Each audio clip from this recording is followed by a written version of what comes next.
हर एक घर में एक बूढ़ी दादी माँ तो अवश्य रही होगी। तो चलिए आज हम आपको सुनाते हैं बूढ़ी दादी माँ की कहानी। एक बार की बात है, एक बूढ़ी महिला का पति मर गया था अथवा वो विधवा थी। इसीलिए वो अपने बेटा और बहू के साथ और अपनी पौत्री के साथ रहने चली गई। यानी उसकी एक पोती थी, बहू थी और उसका पुत्र था, उसी के साथ रह रही थी। डेली उस महिला की दृष्टि और सुनने की शक्ति कमजोर होती जा रही थी। हर बुजुर्ग आदमी के साथ जैसा होता है ऐसा इस बूढ़ी दादी मां के साथ भी था। जिंदगी के आखिरी सीढ़ियों पर जाते जाते आदमी की निगाह और आदमी की श्रवण शक्ति दोनों बाधित हो जाती। वही इन बूढ़ी मां के साथ हो रहा था। धीरे धीरे सुनने की भी शक्ति कम हो रही थी। धीरे धीरे जो विजन था, दृष्टि थी, वो भी कमजोर हो रही थी। कभी कभी उसके हाथ अधिक कांपने लगते थे, खासकर खाना खाते वक्त। उसकी प्लेट से सब्जी में जो पड़े हुए मटर के दाने थे वे लुढ़क कर नीचे गिर जाते, कभी चावल नीचे गिर जाते, तो कभी कप से सूप गिर जाता, कभी दाल गिर जाती। हमेशा डाइनिंग टेबल पर ऐसा होता रहता। उसका पुत्र और उस पुत्र की पत्नी यानी कि उसकी बहू इस गंदगी से बहुत परेशान हो उठे। एक दिन उन्होंने आखिरकार कह ही दिया, मां अब बहुत हो चुका।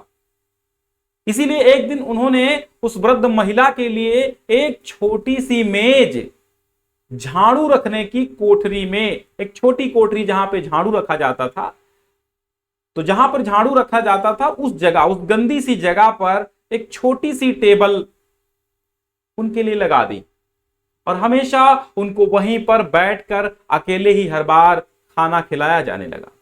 बूढ़ी दादी मां को अपने बेटे और बहू के साथ, अपने पोती के साथ खाना खाने की अब गुंजाइश नहीं थी। वो महिला भोजन करते समय हमेशा अश्रुपूरित नेत्रों से यानी दबदबाई हुई आंखों से अपने कमरे से देखा करती, लेकिन खाते समय उसके चम्मच गिराने पर उसे बुरा भला कहने के सिवा और उससे कोई नहीं करता था। एक शाम को रात के भोजन से जरा देर पहले उनकी जो छोटी सी बिटिया थी यानी उस दादी अम्मा की पोती, वो एक घर बनाने का जो खिलौना होता है, जिस खिलौने से घर बनाने वाला बॉक्स होते हैं ना छोटे छोटे, और उनसे खिलौने से आप घर का आकार दे सकते हैं, कुर्सी का आकार दे सकते हैं, तो उन टुकड़ों को वो घर बनाने के बॉक्स से खेल रही थी। बड़ी देर तक खेलती रही तो उसके पिता ने उसको प्यार से पूछा, बेटा क्या कर रही हो? तो उसने जवाब दिया कि मैं आपके लिए और मम्मी के लिए एक छोटी सी मेज बना रही हूं। अंततः जब आप किसी दिन बड़े हो जाएंगे और बूढ़े हो जाएंगे तो एक कोने में बिठा करके आपको मैं उसमें खाना दूंगी। उस बच्ची का जवाब सुनकर के मां बाप की बोलती बंद हो गई, आंखें भर आई और गए अपनी बूढ़ी मां को गले से लगा लिया, रोने लगे और अपने किए पर पछतावा होने लगा। दरअसल ये दुनिया कांच के महल जैसी है। आप भले तो जग भला, आप बुरे तो जग बुरा। अपनी ही परछाई हमेशा अपने बच्चों में हमें देखने को मिलती है। यदि आपके पिता आपके बूढ़ी दादी अम्मा को हमेशा हमेशा उस पर क्रोध करते रहते हैं तो लगभग आप पर भी वो छाया पड़ जाती है और आप बुजुर्गों की इज्जत करना छोड़ देते हैं। वहीं पर 1-8% ऐसे भी बच्चे मिल जाते हैं जिनके माँ बाप तो बूढ़े बुजुर्गों की सेवा नहीं करते, लेकिन वे हमेशा करते हैं। एक दिन जब आप भी बूढ़े हो जाएंगे, आपके भी बच्चे होंगे, तो ठीक उसी तरह व्यवहार करेंगे लगभग जिस तरह आपने अपने माँ बाप के साथ व्यवहार किया था। दरअसल अपनी परछाई बच्चों पर पड़ जाती है।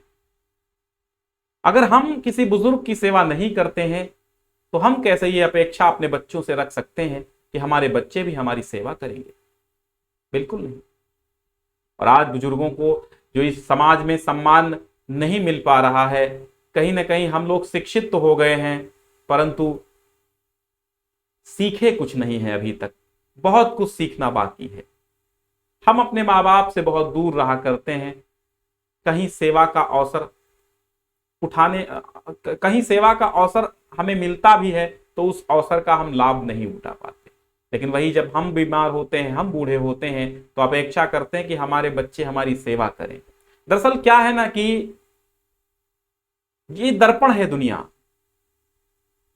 दुनिया में आप जैसे हैं आपको वैसा ही चेहरा तमाम लोगों का दिख जाएगा। इसलिए आवश्यकता है कि हमें बुजुर्गों को अपने साथ लेके चलना चाहिए, क्योंकि सास भी कभी बहू थी और बहू भी कभी सास बनेगी।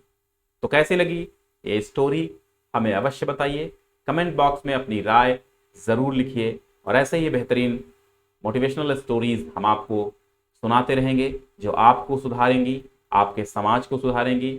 एक बार इसको शेयर कर देना। बहुत बहुत शुक्रिया।